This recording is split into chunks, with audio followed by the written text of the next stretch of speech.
Hello dear students, welcome back to my channel physics SPC. Rotational motion का एक अच्छा question. A rod of length L, mass M, rotate about end a vertical plane. कौन से plane में? Vertical plane में।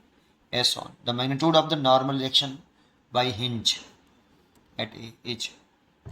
ठीक है, देखो एक इसमें यहाँ पर ये सेंटर ऑफ मास है, एक तो इसका वेट होगा एम जी नीचे, यहाँ से इसको हमने रिलीज किया है, ठीक है। तो एक तो इस जगह पर आपका एम जी होगा और रिलीज किया है तो टी बराबर 0 पर। इनिशियल एंगुलर वेलोसिटी 0 है और इनिशियल एंगुलर वेलोसिटी 0 है आपकी, ठीक है। रिलीज किया है, ठीक है। और इस पर इस जगह पर जो हिंज है ना, हिंज में हमेशा कंफ्यूजन होता है कि कांटेक्ट फोर्स किधर लगाएं। तो दो कांटेक्ट फोर्स लगाते हैं, एक हमेशा दोनों कांटेक्ट फोर्स आपस में परपेंडिकुलर होते हैं, और एक मोस्टली अगर रोटेशन है, प्योर रोटेशन है, तो एक हमेशा टेंजेंशियल एक्सेलरेशन के अलोंग मानते हैं और एक टेंजेंशियल एक्सेलरेशन के परपेंडिकुलर मानते हैं। एक टेंजेंशियल एक्सेलरेशन के अलोंग और एक रेडियल एक्सेलरेशन के अलोंग मानते हैं बेटा, ठीक है। तो मान लो कि हिंज इस पर जो फोर्स लगा रहा है नॉर्मल डायरेक्शन, वो ऐसे लगा रहा है, ये N1 और ये वाला N2, ये नॉर्मल फोर्स है, ठीक है। अब ये देखो, इस वाले पॉइंट के अबाउट आप टॉर्क निकाल लो, ए पॉइंट के अबाउट। तो torque on system about point A, about point A, तो tau A is equal to, देखो N1 का कितना टॉर्क होगा ए के अबाउट? 0, क्योंकि इसकी परपेंडिकुलर डिस्टेंस जो है ए से, इस फोर्स की ए से परपेंडिकुलर डिस्टेंस कितनी है? 0 है। क्योंकि टॉर्क जो होता है आपका, यहाँ लिख देता हूँ, टॉय इज इक्वल टू होता है आर परपेंडिकुलर एफ। तो एफ से जो आर की आपकी एफ से जो परपेंडिकुलर डिस्टेंस है आर, वो 0 है इसमें, ठीक है। तो ये फोर्स की N1 की परपेंडिकुलर डिस्टेंस कितनी? 0, क्योंकि ये पॉइंट ए से पास हो रहा है। N2 की भी टॉर्क कितना? 0, क्योंकि ये भी पॉइंट ए से पास हो रहा है। एम जी के लिए देखें तो परपेंडिकुलर डिस्टेंस, देखो एक पॉइंट के अबाउट देख रहे हैं तो ये परपेंडिकुलर डिस्टेंस हो गई आर परपेंडिकुलर, ये वाली। देखो इस एम जी के ये परपेंडिकुलर है, लेकिन ये लेते कहाँ से? जिस पॉइंट के अबाउट टॉर्क निकालते हैं, वहाँ पर टेल होता है आर का, और हेड जो होता है वो एम जी पर होता है, ठीक है। मतलब फोर्स पर होता है, point of application of force पर होता है। तो इसीलिए आर परपेंडिकुलर हो गया, तो कितना हो जाएगा? एंड प्लस एम जी, और आर परपेंडिकुलर कितना बेटा? इसकी लंबाई का आधा, L/2, सेंटर ऑफ मास पे लग रहा है ना, इसीलिए L/2। अब टॉय इज इक्वल टू क्या होता है? आई अल्फा भी होता है। लेकिन इस फॉर्मूले की एक खासियत होती है, जिस एक्सिस के अबाउट आपने टॉर्क लिया है, उसी एक्सिस के अबाउट मोमेंट ऑफ इनर्शिया भी लिखते हैं, ठीक है, बॉडी का। तो ये कौन से एक्सिस के अबाउट लिया है? पॉइंट ए के अबाउट। तो पॉइंट ए के अबाउट ही टॉर्क लिखेंगे।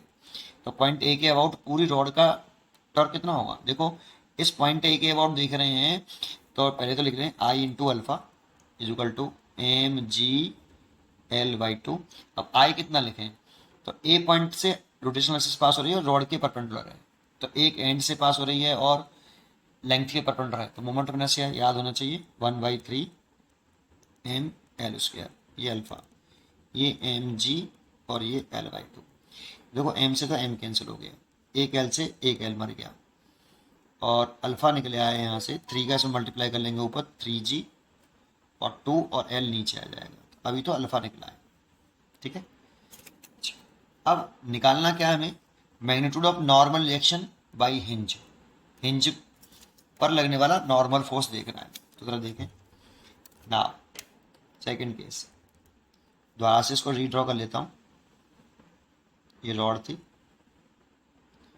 ये आपका हिंज, ये हिंज थी, और इस जगह पर एक नॉर्मल फोर्स मैंने ऐसे लगाया था और एक मैंने ऐसे लगाया। ये हमेशा हिंज कभी भी हो तो दो म्यूचुअली परपेंडिकुलर नॉर्मल रिएक्शन लगाते हैं हमेशा, N1 N2, ठीक है। और ये आपका सेंटर ऑफ मास था, और इस जगह पर ये एम जी था। जानते हो जब हम नेट फोर्स निकालेंगे ना, नेट फोर्स, तो इसका जो फॉर्मूला होगा वो मास इनटू एक्सेलरेशन।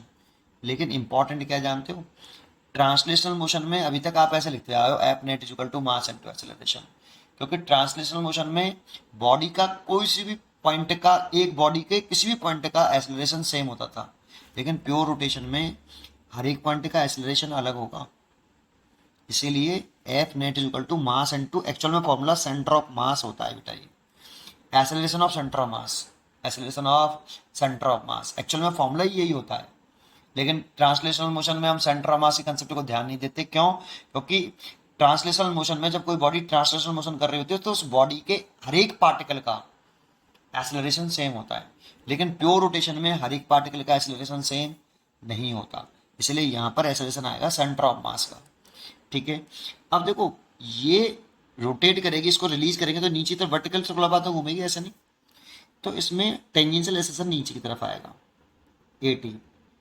तो ये यही क्यों दिखा रहा हूँ, क्योंकि मेरे को सेंटर ऑफ मास का एक्सेलरेशन चाहिए। सेंटर ऑफ मास पर दिखाएंगे कितना होगा, आर अल्फा होता है, तुमने पढ़ा हो tangential acceleration is equal to radius into alpha, angular acceleration. Radius तो ये हो गई ना, ये इस वाले पॉइंट पे लग रहा है, तो आर अल्फा, आर किसके बराबर बेटा इसकी, ये रेडियस किसके बराबर, L/2, ये लंबाई L/2 तो है, पूरी L है, तो इसीलिए L/2 अल्फा। और टेन एक होगा इधर रेडियल एक्सेलरेशन AR, लेकिन ये 0 होगा। क्यों? क्योंकि इनिशियली जब इसे रिलीज कर रहे होंगे, है ना, तो इनिशियली जब छोड़ रहे होंगे तब t बराबर 0 पर इसकी इनिशियल वेलोसिटी तो 0 होगी, इनिशियल एंगुलर वेलोसिटी 0 होगी, और रेडियल एक्सेलरेशन जो फॉर्मूला होता है वो v²/r या फिर r ओमेगा² होता है। तो ओमेगा 0, ओमेगा अगर 0 तो इनिशियली AR कितना 0, तो रेडियल एक्सेलरेशन 0 होगा इस जगह पर।